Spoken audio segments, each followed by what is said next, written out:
ওয়াকফ আইনের প্রতিবাদ সুপ্রিম কোর্টে রিট পিটিশন দাখিল করলেন ভরতপুরের তৃণমূল বিধায়ক। আরো জানবো, কথা বলবো প্রণব আমাদের প্রতিনিধির সঙ্গে। প্রণব, এর আগেও ইঙ্গিত দিয়েছিলেন, এবার সরাসরি রিট পিটিশন দাখিল করলেন সুপ্রিম কোর্টে ভরতপুরের তৃণমূল বিধায়ক হুমায়ুন কবির। কি জানা যাচ্ছে? দেখো, ওয়াকফ আইনের প্রতিবাদে তোমার বিভিন্ন জায়গাতে তোমার আন্দোলন চলছে। এবার তিনি কিন্তু হুমায়ুন কবির তিনি কিন্তু সুপ্রিম কোর্টের রিভিউ পিটিশনের জন্য আজকে তিনি দাখিল করেছেন এবং সেটা গ্রাহ্যও হয়েছে না। আজকে বহরমপুরে তার নিজের বাসভবনে এক সাংবাদিক সম্মেলন করে এই কথা জানান এবং তিনি বলেন যে এই আন্দোলন নিয়ে তোমার শান্তিপূর্ণভাবে যাতে সব জায়গায় আন্দোলন হয় তারও আবেদন জানান। কারণ আমরা কয়েকদিন ধরেই দেখেছি যে মুর্শিদাবাদে বিশেষ করে বেশ কয়েকটি জায়গাতে তোমার অশান্তি ছড়িয়ে পড়ে, বিভিন্ন জায়গাতে অশান্তির খবর আসছে এবং তিনি বলেছেন যে সব অশান্তি করে কোনো কাজ হবে না। সেই কারণে সুপ্রিম কোর্টের তিনি দ্বারস্থ হয়েছেন এবং সুপ্রিম কোর্টে যাতে এই আইন পুনর্বিবেচনা করা হয়, এই আইনকে মেনে নেওয়া যায় না, সেই কারণে কিন্তু তিনি সুপ্রিম কোর্টের দ্বারস্থ হয়েছেন বলে কিন্তু তিনি জানিয়েছেন। ধন্যবাদ প্রণব। আমি গতকালকেই সুপ্রিম কোর্টে মুসলিম সম্প্রদায়ের পক্ষে জনস্বার্থ বিরোধী বা মুসলিম সম্প্রদায়ের সম্পদের উপরে যে লোভ লালসা কেন্দ্র সরকার রাখার চেষ্টা করছে সেটাকে রোখার জন্য সুপ্রিম কোর্টে মুসলিম সম্প্রদায়ের এই সম্পত্তি রক্ষার্থে আমি একটা রিভিউ পিটিশন দাখিল করেছি। নববর্ষে ভীমা মন্দিরে পুজো দিলেন শুভেন্দু অধিকারী। লাল রঙের খাতা হাতে মিছিলে বিরোধী দলনেতা। হাল খাতা নয়, হাল ফেরানোর খাতা বলে মন্তব্য শুভেন্দু অধিকারীর।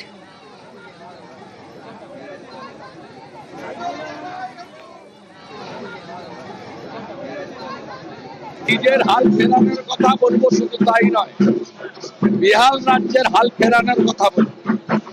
সবাইকে বলবো হাল খাতা করুন, কিন্তু এই রাজ্যের হাল ফেরানোর খাতাতেও আপনারা মায়ের কাছে, দেবীর কাছে, ভগবানের কাছে প্রার্থনা করুন। সবাই হাল খাতা নিয়ে যাচ্ছেন, আমি হাল ফেরানোর খাতাতে সিঁদুর লাগিয়ে নিয়ে এলাম। বাংলাকে অশান্ত করার ষড়যন্ত্র করেছে বিজেপি। বিরোধী দলনেতার বক্তব্যের পাল্টা তোপ তৃণমূল নেতা জয়প্রকাশ মজুমদারের।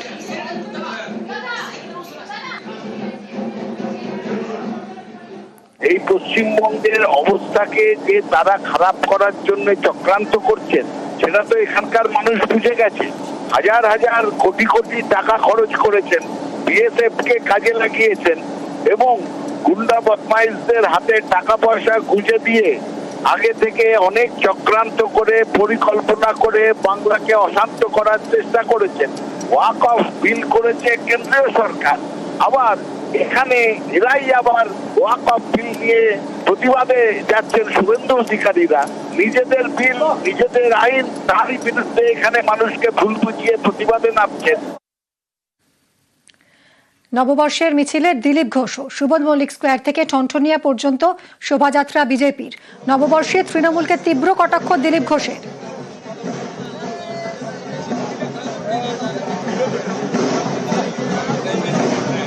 যে পরিস্থিতির মধ্যে আজকে নববর্ষ পালন করতে হচ্ছে খুবই দুর্ভাগ্যজনক। এই ধরনের পরিস্থিতির মধ্যে নতুন বছর শুরু হবে, বাঙালি বাড়ি ছাড়া হবে নববর্ষে, এটা আমরা কোনোদিন ভাবিনি। যারা বাঙালি বাঙালি বলে বাঙালিকে তোল্লাই দেওয়ার ঠেকা নিয়েছেন, তারা গুজরাট থেকে ইউসুফ পাঠানকে নিয়ে আসছেন, বিহার থেকে বিহারী বাবুকে নিয়ে আসছেন, শত্রুঘ্ন সিনহাকে। এরা হচ্ছেন পশ্চিমবাংলার প্রতিনিধি, বাঙালির প্রতিনিধি, লোকসভায় প্রতিনিধিত্ব করছেন। আর যে বাঙালি তারা বাংলা ছেড়ে অন্য রাজ্যে বা অন্য জেলায় চলে যাচ্ছে। কোথায় রবীন্দ্রসঙ্গীত শুনবো, কোথায় নজরুল গীতি শুনবো, চারদিকে বোম বন্দুকের আওয়াজ শুনতে হচ্ছে, ঘর ছাড়াদের হাহাকার শুনতে হচ্ছে। এর চেয়ে দুর্ভাগ্যের, দুঃখের দিন পশ্চিমবাংলার আর কি হতে পারে?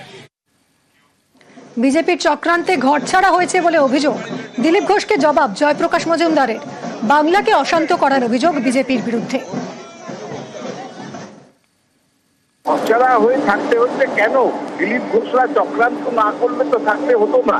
তারা বাংলার বিরুদ্ধে চক্রান্ত করছেন, বাংলার লোকে তাদের ভোট দেয়নি, সেটা মেনে নিতে অসুবিধা কি? এই হতাশার রাজনীতি থেকে তারা ষড়যন্ত্র করলেন। দিলীপ ঘোষ, শুভেন্দু অধিকারী, সুকান্ত মজুমদাররা হাজার কোটি টাকা খরচ করে তারা বাংলাকে অশান্ত করবেন আর সেই অশান্তির খোলা জলে মাছ ধরবেন, এটা তো হতে পারে না। বাংলার মানুষ শান্তিতে থাকতে চায়, শান্তিতে আছে, এবং ভবিষ্যতেও শান্তিতেই থাকবে। আর চেষ্টা করবেন না বাংলাকে অশান্ত করার, তাহলে কিন্তু রাস্তায় আপনাদের মানুষ যদি দেখতে পায় তার ফল ভালো হবে না। নববর্ষে ছন্দে ফিরছে ধুলিয়ান শামশেরগঞ্জ, আতঙ্ক কাটিয়ে খুলছে একাধিক দোকান।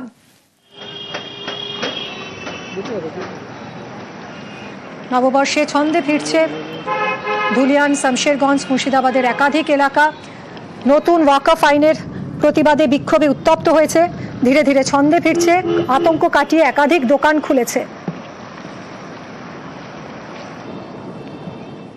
পরিস্থিতি তো আপনার প্রশাসন থেকে বলছে যে কি দোকানপাট খুলুক, আমরা তাই দেখে একটু আসলাম বাজারের দিকে যে কি না সব কিছু কিছু দোকান টোকান খুলেছে। তো আমরা দেখলাম যে না একটু দোকানটা খুলি, আশা করি স্বাভাবিক হয়ে যাবে।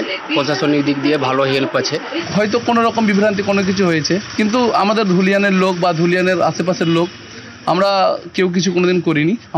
আমরা একসাথেই আছি। হিন্দু বন্ধুরা আমাদেরকে ফোন করে খবর নিয়েছে, আমরাও নিয়েছি। খুব সুস্থ পরিবেশে আছি। প্রশাসন আমাদের সঙ্গে খুব সাথে দিয়েছে। কিছু কিছু সব ছোটো মোটো যেগুলো দোকান আছে খাওয়া দাওয়ার যেগুলো নিত্য প্রয়োজনীয় জিনিস ওই সব দেখে এলাম বাজারের ভিতরে সব খুলেছে। হ্যাঁ, আর এগুলো আমাদের যে কাপড় টাপড় রেডিমেড এগুলো সব বন্ধ আছে। আপনারা খুলবেন কবে? কাল থেকে ভাবছি, যখন নর্মাল হয়ে যাবে লোকজন চলাচল করবে অটোমেটিক ওটা স্বাভাবিক হয়ে যাবে। আজকের পরিস্থিতি দেখে নিতে চাইছেন ব্যবসায়ীরা, আর সেই মতোই আগামীকাল থেকে আরও দোকান খোলার পরিকল্পনা। প্রশাসনের পদক্ষেপে খুশি ব্যবসায়ীরা। এখানে নববর্ষ বলে কিছু মনে হচ্ছে না এখন এই আতঙ্কেতে। এখন পরিস্থিতি স্বাভাবিক হবে, তারপরে মানুষ দোকানপত্র খুলবে। নিশ্চয়ই ভয় আছে, নিশ্চয়ই ভয় আছে। প্রশাসন আছে, যথেষ্ট পরিমাণ প্রশাসন আছে, আমরা সুরক্ষিত আছি, কিন্তু মনের মধ্যে একটা আতঙ্ক তো আছেই দাদা। সকাল থেকেই ধুলিয়ানে ঢুকছে পণ্যবাহী গাড়ি। গত কয়েকদিনের তুলনায় আজ রাস্তায় মানুষ বেরিয়েছেন। মোড়ে মোড়ে পুলিশ বাহিনী টহল দিচ্ছে। গত রবিবার থেকেই প্রশাসনের তরফ থেকে চেষ্টা শুরু করা হয়েছিল যে ধুলিয়ান শামশেরগঞ্জের বিভিন্ন জায়গা যেখানে অশান্তির আগুন ছড়িয়েছিল সেখানে যাতে পরিস্থিতি স্বাভাবিক করে তুলতে পারা যায়।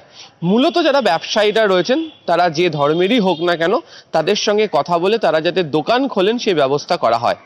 নববর্ষের যে চল সাধারণত দোকানে হালখাতা পুজো করার, ধুলিয়ানের অন্তর্গত এই জায়গাতে সে অর্থে নেই। তবে মঙ্গলবার দিন দেখতে যে ধুলিয়ান বাজার সে অর্থে বন্ধ থাকে। তবে অনেকেই ভেবেছিলেন যে নববর্ষের দিন সমস্ত দোকানপাটই হয়তো খুলে যাবে, তবে সমস্ত দোকানপাট না খুললেও গত কয়েক দিনের তুলনায় অনেক বেশি সংখ্যক দোকানপাট খুলতে দেখতে পাওয়া গিয়েছে যে মঙ্গলবার সকাল থেকে ধুলিয়ান এলাকাতে। এমনকি যে বাজার, সে বাজারে একাধিক লরিতে করে পণ্য সেগুলো আসছে দেখতে পাওয়া যাচ্ছে। অর্থাৎ কাঁচা বাজারের পাশাপাশি যে দোকানগুলি বাজারে রয়েছে, মুদিখানার দোকান হোক বা অন্যান্য দ্রব্য বা পণ্য যেগুলোতে পাওয়া যায়, তার একাধিক দোকান ইতিমধ্যে খুলে দেওয়া হয়েছে। এবং যারা ব্যবসায়ীরা রয়েছেন তারা বলছেন যে প্রশাসনের তরফ থেকে তাদের সাথে কথা বলা হয়েছে, প্রশাসনের তরফ থেকে তাদেরকে আশ্বস্ত করার চেষ্টা করা হচ্ছে, সেই কারণেই তারা দোকান খুলছেন। পুলিশের তরফ থেকে বলা হচ্ছে যে তারা সম্পূর্ণ রকমের সহযোগিতা তারা করবেন এবং নিরাপত্তার ব্যবস্থাও তারা করে দেবেন। ফলে যারা এখনো পর্যন্ত দোকান বন্ধ করে রেখেছেন তারা যেন দ্রুত সেই দোকান খুলে দেন সেই আবেদনও করা হয়েছে। ক্যামেরা অসিত দাসের সাথে আবির ঘোষাল, নিউজ 18 বাংলা, ধুলিয়ান।